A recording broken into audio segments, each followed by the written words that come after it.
সুপ্রিয় দর্শক শ্রোতা মণ্ডলী, আপনারা এই মুহূর্তে আমাকে যে যেখান থেকে দেখছেন এবং পরবর্তী যে যেখান থেকে দেখবেন, আপনাদের সকলকে জানাই আমি আমার প্রাণঢালা অভিনন্দন এবং শুভেচ্ছা এবং কৃতজ্ঞতা প্রকাশ করে আপনাদের ভালোবাসায়। কারণ আপনারা যে পরিমাণ ভালোবাসা আমাকে দিচ্ছেন তা হয়তো আমি কখনো এই ঋণ আপনাদের শোধ করতে পারবো না।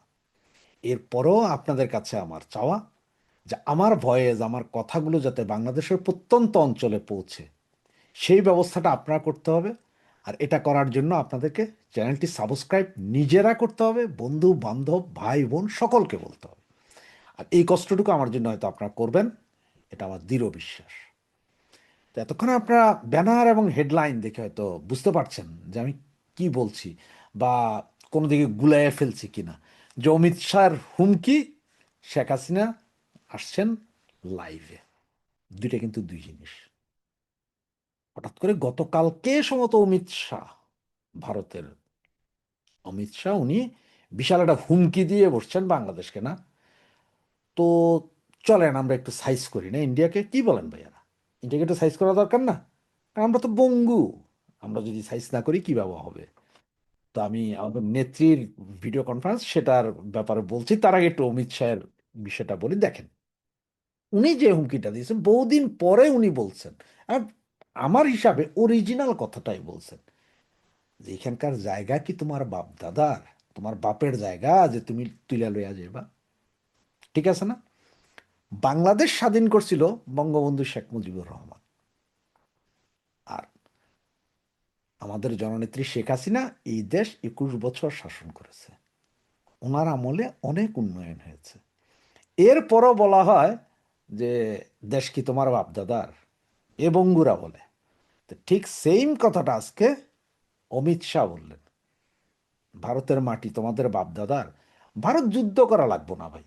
ভারতের মানুষ যদি শুধু বলে যে আমরা মার্চ করে আসছি বাংলাদেশের দিকে, 140 কোটি মানুষ এক মার্চে আমরা সব পায়ের তলায় মিশা যাব, হেদেরই জায়গা নিয়ে নিব, কোপায়া দিব, কাইটে দিব, কত বড় বড় কথা এইসব ফকিন্নির বুদ্ধের। আপনার কিছুদিন আগে, কোথায় যে 10-12 দিন আগে জানা দেখছেন তো, আপনারা শুনছেন যে ডোনাল্ড ট্রাম্প বলছিল কি যে আমি গ্রিনল্যান্ড দখল করে নিব, গ্রিনল্যান্ড হয় আমার কাছে বেচা দাও, আর নয়তো আমি দখল করে নিব আর্মি দিয়া। এরপরে কি শুরু হয়েছে দেখছেন তো, পুরা ইউরোপীয় ইউনিয়ন, তাই আগেই একজোট ছিল, ওরা প্রত্যেকে 2-4-5 জন করে একটা মহড়ার মতো করলো, মানে এটা আমেরিকার দেখানো যায় তুমি আসলে আমরাও ছাড়বো না। আর যেই ন্যাটো ছিল, ন্যাটো কিন্তু তৈরি করছে এই ইউরোপ এবং আমেরিকা মিলে, সে ন্যাটোর মধ্যে অলরেডি ভাঙন শুরু হয়ে গেল। কারণ ন্যাটোর প্রতিষ্ঠাতা, যাদের রক্ত ঘামে ন্যাটো, সেই হল্যান্ডের স্বায়ত্তশাসিত অঞ্চলে গ্রিনল্যান্ড উনি কি দখল করবেন এটা নিয়ে। ওখান থেকে এখন উনি কিন্তু পিছিয়ে হটছেন, তো পাগলা মানুষ ভাই, পিছিয়ে হটে কিনা জানি না। এই যখন পরিস্থিতি, যে একটা দেশের ভূখণ্ড, আজকে রাশিয়া ইউক্রেন এতদিন ধরে যুদ্ধ চলছে, যে ইউক্রেনের ভূমি নিচ্ছে রাশিয়া, সেটা নিয়ে, হ্যাঁ? আর আপনারা এসছেন যে আমরা দখল করে নিব, আমরা খায়া ফেলাবো, হ্যাঁ? আপনারা মারলে বাঁচবেন না। অমিত শাহ কিন্তু সঠিক সময়ে সঠিক কারণেই হুমকিটা দিয়েছেন। কারণ আপনারা যদি একটু খেয়াল করেন যে গত বেশ কিছুদিন যাবৎ দেখছেন যে বাংলাদেশের বর্ডার এরিয়া পুরোটাতে সেনা ক্যাম্প থেকে শুরু করে অনেক কিছুই করেছেন। এবং অমিত শাহের হুমকিটার দুদিন আগে আমাদের ওই যে কন্ডমাপা আছে না, আপনার ওই যে পরিবেশ আপা আর কি, উনি রংপুরের ওইদিকে গিয়েছিলেন হানা ভোটের পক্ষে প্রচার চালাইতে। সেদিন কিন্তু উনি চাইনিজ অ্যাম্বাসাডারকে নিয়ে গিয়েছিলেন।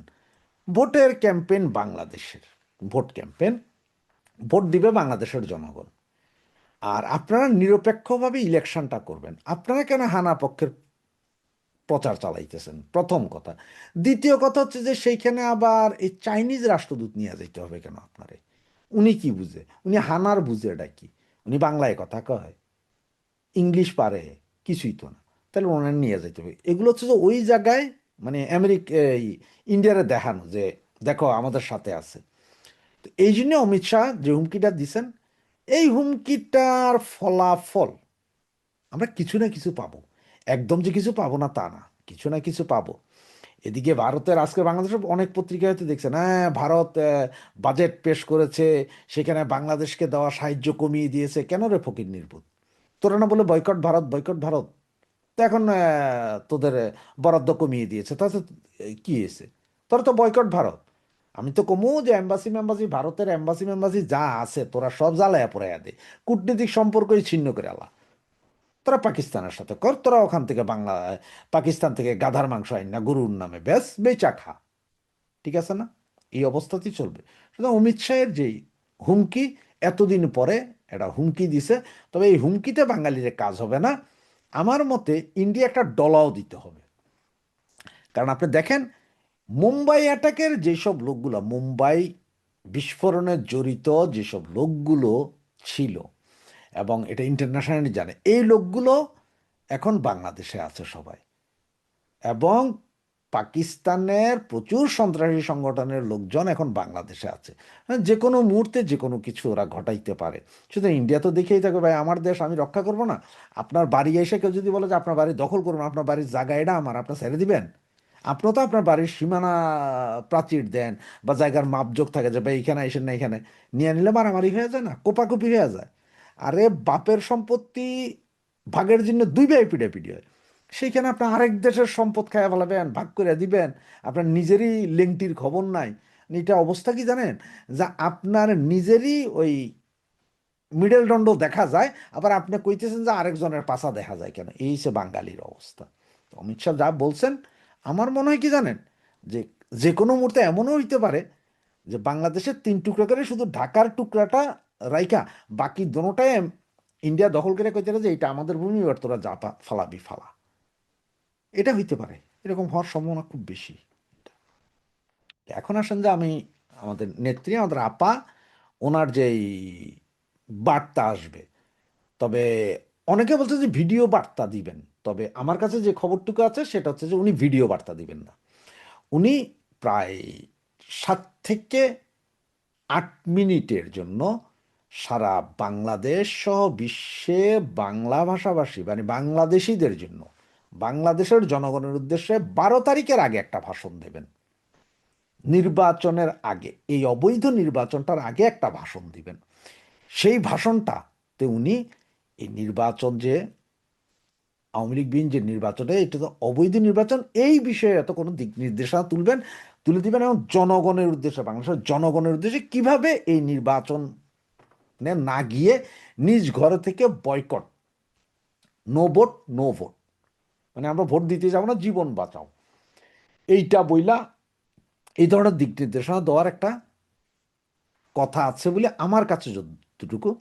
তবে সেটা কবে কখন কোন মুহূর্তে হবে সেটা এইক্ষণ পর্যন্ত কেউ বলতে পারে না। তার কারণ কি জানেন, উনি যে যেদিন ভাষণটা দেবেন সেই দিনে তো এমন হইতে পারে যে বাংলাদেশের সমস্ত ইন্টারনেট কাট অফ করতে পারে, বা উনি যেই 2, 4, 5টা বা 10টা বা 20টা যেসব ইউটিউব চ্যানেল থেকে বিভিন্ন টিভি চ্যানেল, ওগুলার হয়তো স্লট আউট করে দিতে পারে, যে মানে ওগুলা বাংলাদেশে দেখা যাবে না। সুতরাং আমি বলবো যে বাংলাদেশের যেসব ভাই বোন বন্ধু বান্ধব আছেন, আপনার ফ্রি ভিপিএন ডাউনলোড করে অলরেডি রাখেন, ফ্রি ভিপিএনটা ডাউনলোড করে রাখেন। অনেক ইউটিউব চ্যানেল, অনেক টিভি চ্যানেল হয়তো ওনার ভাষাটাকে সরাসরি প্রচার করে দিব, যেন আমিও চেষ্টা করব যে আমি যদি এরকম দেখি, তাহলে আমি হয়তো আমার ফেসবুকে ইউটিউবে আই না, আমি এটাকে চালায় দিব। তার কারণ হচ্ছে বাংলাদেশে যদিও বন্ধ করা হয়, আমাদের এখানে তো বন্ধ করতে পারবেন না। আর আমরা বাইরে থেকে যারা আছি, আমরা বাইরে যারা আছি, তারাও যদি চালায় দিই, তাহলে আপনি করবেনটা কি? আপনি কত হাজার লোক বন্ধ করবেন? সুতরাং বন্ধ করতে পারবেন না, পুরোপুরি বন্ধ করতে পারবে না। এইটা হবে। এবং সেটার জন্য উনি নাকি 7 থেকে 9 মিনিট ধরে একটা ভাষণ দিবেন। এর ভিতরে হয়তো 2, 4টা প্রশ্ন থাকতে পারে হয়তো কারো কারো, এই যেসব সাংবাদিকরা থাকবে এদের হয়তো 2, 1টা। তবে এটা হবে লাইভ, সরাসরি লাইভ। মানে এতদিন যেটা দেখেছেন যে উনি এর আগে আপনার ওই যে 2টা চ্যানেল সম্ভবত এ টিম এবং আরেকটা কোনটাতে আসছিলেন জানি, তাতে ওনার চেহারা দেখা যায় নাই। বিভিন্ন হোয়াটসঅ্যাপ কল, তারপরে মেসেঞ্জারে কল, এরপরে টেলিগ্রাম, বু team, A team, B team, C team, যত জায়গায় কোথাও কোথাও ওনার চেহারা কেউ দেখেন নাই। তবে এর মধ্যে একটা বিষয় ছিল যে দেখেন, বঙ্গবন্ধু শেখ মুজিবুর রহমান 1975 সালের 15ই আগস্ট মারা গেছেন। উনি মারা যাওয়ার পরে এখন পর্যন্ত যদি আপনারা ওই কবর খোঁড়েন, তাহলে মনে হয় হাড্ডি মাড্ডিও নেই, এগুলো সব মাটিতে মিশে গেছে। কিন্তু এইটাও ওনার, এইটাও বাঙ্গু মুসলমান তো বলবো না, বঙ্গুদের মধ্যে বহুত খারাপ, এই যে জামাত বিএনপির আতঙ্ক বঙ্গবন্ধু শেখ মুজিবুর রহমান। বাংলাদেশের এই জারজ বাঙালি, এখনো 20% জারজ বাঙালি, তাদের শেখ মুজিবের নাম শুনলেই ভয়। তালিবাস সহায়কার শেখ খ পর্যন্ত যায়। তালিবাস সহায়কার শুনলেই তাদের কলিজায় ভয় ঢুকে যায়, তাদের ব্লাড প্রেশার বেড়ে যায় 180-র উপরে, 200-র উপরে চলে যায়, তাদের ডায়াবেটিস হাই হয়ে যায়, সব কিছু হাই হয়ে যায়। যার কারণে এই যে 32 নম্বর বাড়ি, যেটা হেরিটেজ সম্পত্তি, যেটাতে কোনো কিছুই নাই, এটাকে জাস্ট এমনি রাখছে মানুষজন দেখলো, ওইটাও ভাঙা নিশ্চিহ্ন করছে। এখনো যা আছে ওইটাও ভাঙবে, মানে ওদের ভয় এইটার ভেতর থেকে না বাইরে যায়, মানে ওরা ঘুমাইলেও শেখ মুজিবের ভয়ে দেখে। সুতরাং 18 মাস এই সব হারামজাদার ভিতরে একটা ভয় যে শেখ হাসিনা, শেখ হাসিনাটা ভয়। এই জন্য আমাদের নেত্রী ধরেন আসে নাই, ফেস দেখায় নাই, দেখায় নাই, দেখায় নাই, কারণ এই সময় মতন দেখাবে। কারণ ফেস প্রতিদিন ফেস দেখানোর চেয়ে একবারই দেখাবে, সেই দিনে আপনাদের কেয়ামত হবে। ইন্ট্রিম ইন্ট্রিম ভাইদের কথা বলছি। তো এই জন্যই বলছি আপনাদেরকে যে যেটা শিওর খবর, যে আস্তে আস্তে আসছেন উনি, এখন হয়তো ফেস হবেন। ফেস মানে কি, সরাসরি ভিডিও লাইভে আসছেন। এবং এইটা সম্ভবত বাংলাদেশের কোনো টিভি চ্যানেল তো না, পৃথিবীর বিভিন্ন দেশের টিভি চ্যানেল ওনার সেদিনে সে ভাষণটা প্রচার করার করবে বলে আমার কাছে যতটুকু নিউজ আছে। এবং আমরা তো সকলেই করব, আপনারাও করবেন সবাই।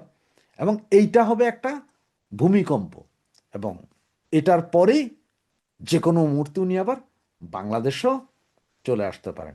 হইতে পারে না এমন যে সরোয়ার্দী উদ্যানে 48 ঘন্টা লাগবে, 24 ঘন্টার একটা টাইম দিবে, যাক আমি কালকে আসছি সরোয়ার্দী উদ্যানে, উনি চলে আসলেন, আর ততক্ষণে আমরা তো 4 ঘন্টা টাইম পাইলেই সরোয়ার্দী উদ্যান ঘেরাও করতে পারবো, বাংলাদেশে আমরা যারা আছি। এটা আসছে ধাপে ধাপে। তবে ভিডিও বার্তা নয়, এবার ভিডিও বার্তা নয়, এবার সরাসরি লাইভে আসছেন। যারা বলছেন যে ভিডিও বার্তা, আমার কাছে যে খবরটুকু আছে সেটা হচ্ছে ভিডিও বার্তা নয়, উনি সরাসরি লাইভে আসবেন। এবং সেটা হচ্ছে যে 7 থেকে 9 মিনিট, 7 থেকে 9 মিনিটের একটা লাইভে উনি একটা ভাষণ দিবেন জাতির উদ্দেশ্যে, যে এই জাতি উদ্দেশ্যে ভাষণ দিবেন, দেশ রক্ষা করার জন্য সর্বশক্তি নিয়ে নেমে পড়ার ভাষণ দিবেন। সেটাই আমরা এখন দেখার অপেক্ষায়, শোনার অপেক্ষায়, আমাদের নেত্রীকে দু চোখ ভরে প্রাণ ভরে দেখার এবং ওনার কথা শোনার অপেক্ষায় আছি। জয় বাংলা, জয় বঙ্গবন্ধু।